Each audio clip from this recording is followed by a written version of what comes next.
While on the one hand, our fingers are poised directly upon the trigger, ready to initiate the fourth battle, as well as the fourth round of suppression. पूरी दुनिया में इस वक्त हड़कंप मचा है। सिर्फ 2 शब्दों ने पूरी दुनिया की नींदें उड़ा दी है। चौथी लड़ाई। जी हाँ, ईरान ने कह दिया है कि उसका हाथ ट्रिगर पर है और 47 साल के संघर्ष का आखिरी चरण शुरू हो चुका है। ईरान के वरिष्ठ अधिकारी मोहसिन रजाई का ये बयान कोई मामूली धमकी नहीं बल्कि एक तयशुदा युद्ध का ब्लूप्रिंट है। समझिए इस चौथी लड़ाई का गणित।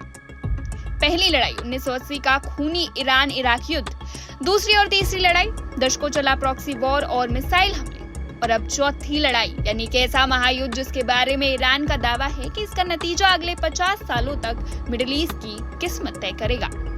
दूसरी तरफ वॉशिंगटन से आ रही खबरें और भी डरावनी हैं। डोनाल्ड ट्रंप ने सोशल मीडिया पर बम की तस्वीर पोस्ट कर दी है। हिजबुल्लाह के खिलाफ मोर्चा खुल चुका है और समझौते के सारे रास्ते बंद नजर आ रहे हैं। ईरान के पास मिसाइलों का जखीरा है और उसका प्रॉक्सी नेटवर्क एक्टिव है।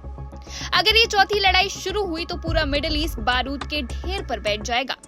और सबसे बड़ा सवाल, क्या वॉशिंगटन, तेल अवीव या तेहरान में कोई ऐसा लीडर बचा है जो दुनिया को इस तबाही की खाई में गिरने से बचा सके, या फिर काउंटडाउन पूरा हो चुका है? देखिए इस रिपोर्ट में।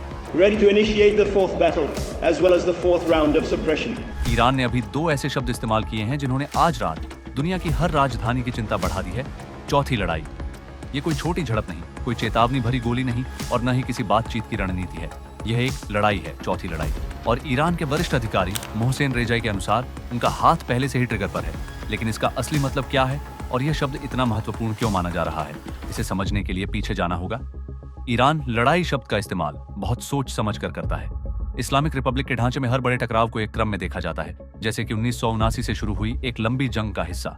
पहली लड़ाई 1980 के दशक का ईरान इराक युद्ध था। 8 साल तक चला एक भयानक संघर्ष जिसने लाखों लोगों की जान ली और नए बने इस्लामिक गणराज्य को लगभग तोड़ दिया था। दूसरी और तीसरी लड़ाई उन दशकों लंबे प्रॉक्सी संघर्षों, आर्थिक प्रतिबंधों और सीधे सैन्य हमलों को माना जाता है जो लेबनान, सीरिया, यमन और हाल के इजराइल ईरान मिसाइल हमलों तक फैले रहे। इसलिए जब रजाई कहते हैं कि चौथी लड़ाई आने वाली है तो वह कोई साधारण बयान नहीं दे रहे। वह यह संकेत दे रहे हैं कि ईरान की अपनी रणनीतिक सोच में अगला चरण एक पूरी नई जंग है, एक नामित योजनाबद्ध युद्ध। और सबसे डराने वाली बात यह है कि रजाई ने सिर्फ धमकी नहीं दी बल्कि उसका समय भी बताया। उन्होंने इसे 47 वर्षों के संघर्ष का अंतिम चरण कहा और दावा किया कि इस लड़ाई का परिणाम आने वाले 50 वर्षों तक ईरान की सुरक्षा सुनिश्चित करेगा। यही बात सबसे ज्यादा मायने रखती है। अब ईरान सिर्फ अपने अस्तित्व की बात नहीं कर रहा बल्कि स्थायी जीत की बात कर रहा है। ऐसी जीत जो पूरे क्षेत्रीय समीकरण को बदल दे और आधी सदी तक स्थिरता दे सके। इससे साफ पता चलता है कि तेहरान कितने बड़े स्तर की सोच और तैयारी में लगा हुआ है। अब दूसरी तरफ की स्थिति देखिए। डोनाल्ड ट्रंप कथित तौर पर समझौते से पीछे हट चुके हैं। उन्होंने ट्रूथ सोशल पर बम की तस्वीर वाला पोस्ट किया। अमेरिका खुलकर लेबनान के पक्ष में और हिजबुल्लाह के खिलाफ खड़ा दिखाई दे रहा है। वहीं कुछ सूत्रों का दावा है कि इजराइल समर्थक लॉबी ने किसी भी संभावित समझौते को रोकने के लिए भारी दबाव डाला, यानी तनाव कम करने के लगभग सभी रास्ते एक एक करके बंद होते जा रहे हैं। अगर यह चौथी लड़ाई वास्तव में शुरू होती है तो उसका स्वरूप कैसा होगा? ईरान के पास मध्य पूर्व का सबसे बड़ा बैलिस्टिक मिसाइल भंडार है। उसके proxy network Lebanon, Iraq, Syria और यमन में फैले हुए हैं। वह सीधे इजराइल पर हमला करने की क्षमता दिखा चुका है और पिछले कुछ वर्षों में उसने अपने परमाणु कार्यक्रम को जमीन के और गहरे हिस्सों में सुरक्षित किया है। ईरान की रणनीति के अनुसार चौथी लड़ाई किसी एक मिसाइल हमले तक सीमित नहीं होगी। ये कई मोर्चों पर एक साथ चलने वाला समन्वित अभियान हो सकता है जिसका मकसद एयर डिफेंस सिस्टम को थका देना, अमेरिकी संसाधनों को कई दिशाओं में बांटना और अंततः राजनीतिक दबाव के जरिए विरोधियों को झुकाना होगा। और जिस पल अमेरिका सीधे इस संघर्ष में उतरता है उसी पल पूरे क्षेत्र की रणनीतिक गणनाएं रातों रात बदल जाएंगी। चौथी लड़ाई सिर्फ एक शब्द नहीं है, यह एक युद्ध सिद्धांत है और आज रात ईरान यह संकेत दे रहा है कि वह इसे लागू करने के लिए तैयार है।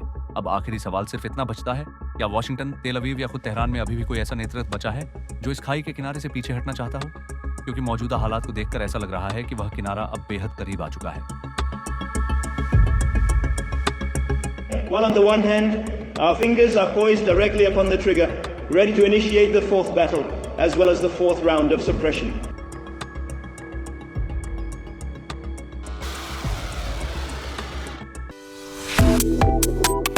Subscribe to One India and never miss an update.